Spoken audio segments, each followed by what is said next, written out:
Alright guys, so we're going to jump into 3.1 and 3.2, Introduction to Functions. So we're going to define a function for this. So we have a given relation in x and y. We say y is a function of x. If for every element x in the domain, there corresponds exactly one element y in the range. So again, the key thing there is one element y in the range. So determining whether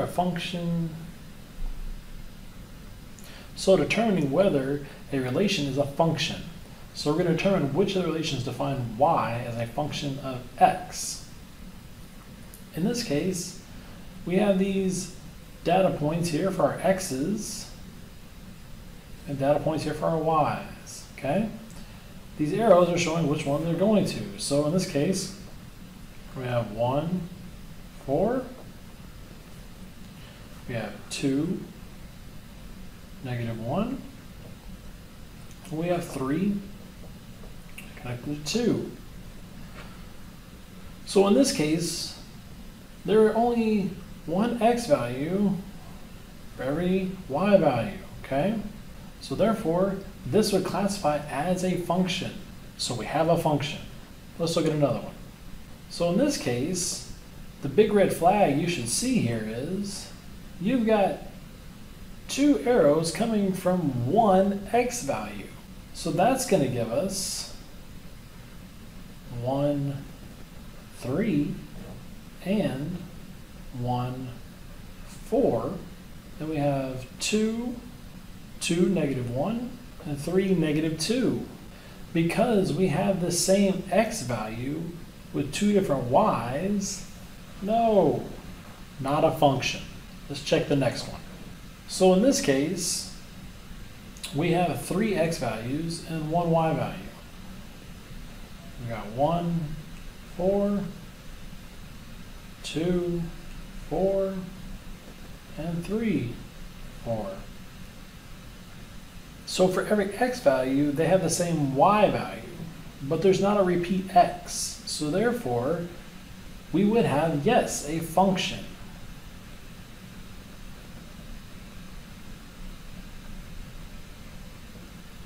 So let's talk about this and see if it makes a little more sense rather than just looking at some points. So the vertical line test, you may have heard about this before. So consider a relation defined by a set of points, x and y, in a rectangular coordinate system. The graph defines y as a function of x if no vertical line intersects the graph in more than one point. So what we have down here in A, we have our 1, 4, we have our 2, -1, and we have our 3, 2. They all have different x values, and every x value is got a different y value.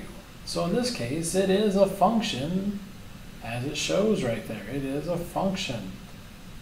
No vertical line intersects more than once. So these vertical lines they drew don't intersect any more than just one point.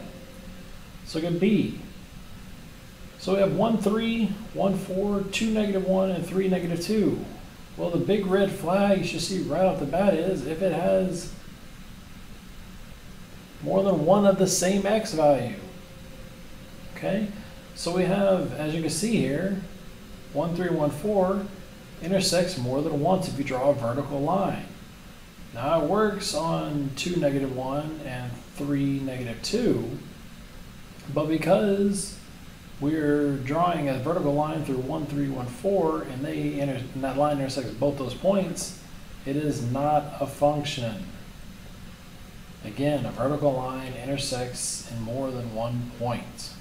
So using this vertical line test, use the vertical line test to determine whether the following relations define y as a function of x. So it doesn't matter where you draw that line, but if it passes through more than 2 points, then it's not a function. So we have 2 points there, 2 points here, and so forth. Everywhere we would draw a vertical line there, we would pass through more than one point in this graph. So no, not a function. Let's look at B.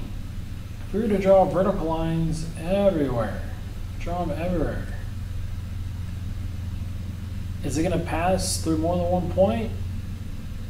No, we're going to be sitting, that's where we only cross through one point every time we draw a vertical line.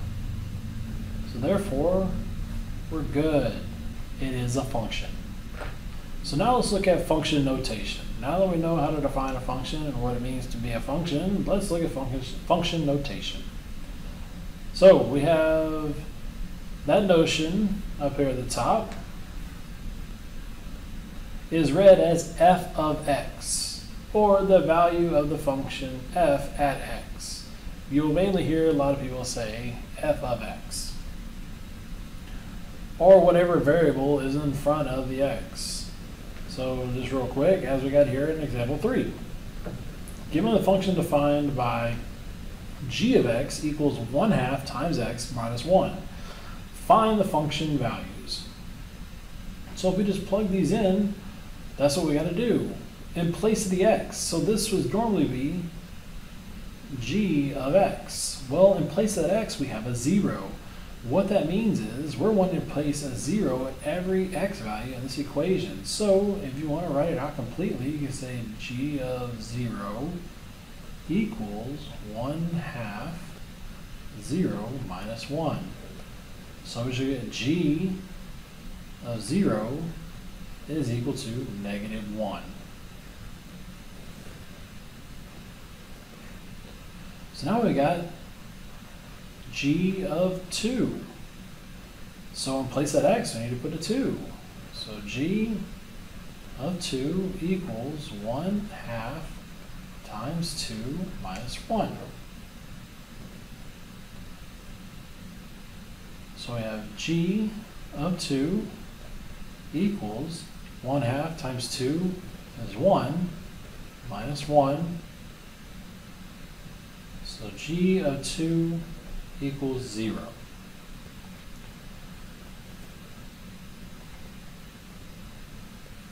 For c, we've got g of 4. So g of 4 is going to equal 1/2 times 4 minus 1.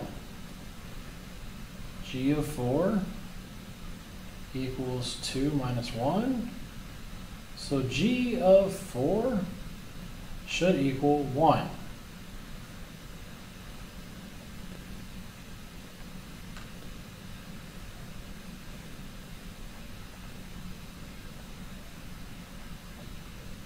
Alright, so now we've got a negative value in here for our x in place of our x.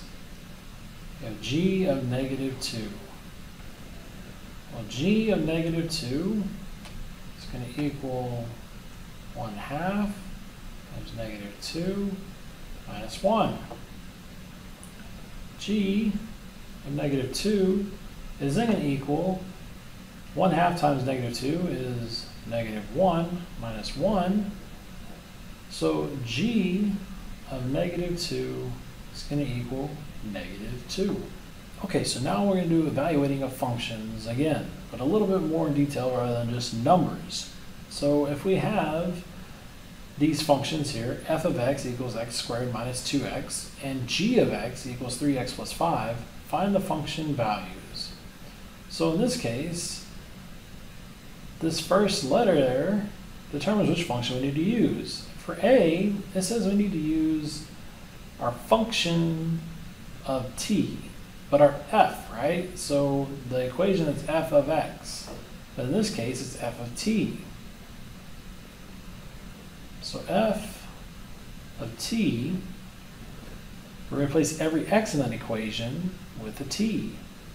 So we have t squared minus 2t.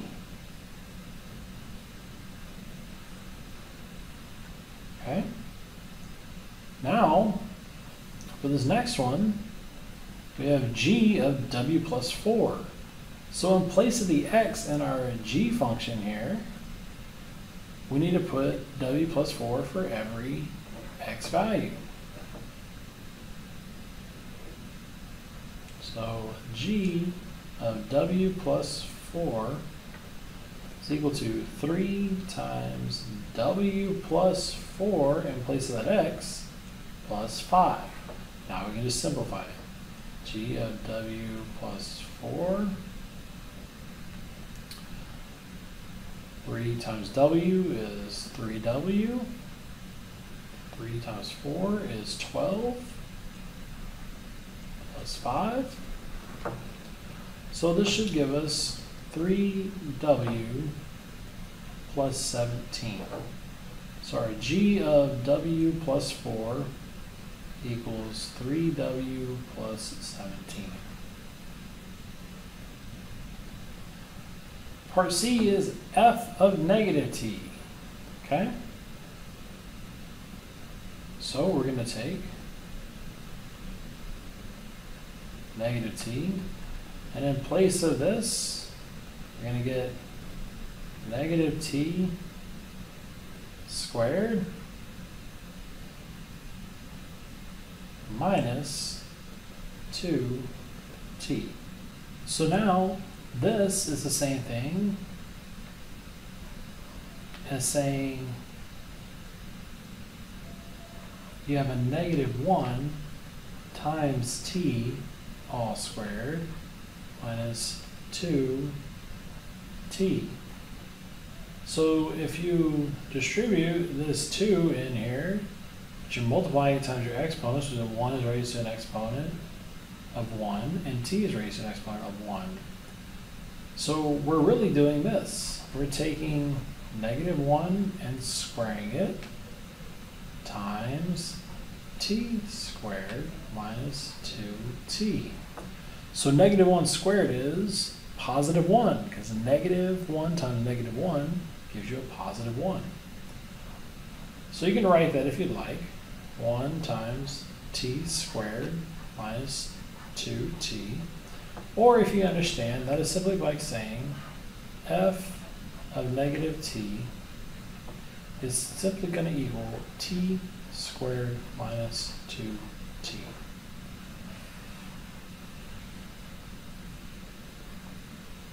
All right, guys, that takes care of the episode for this lesson, and I'll see you next time.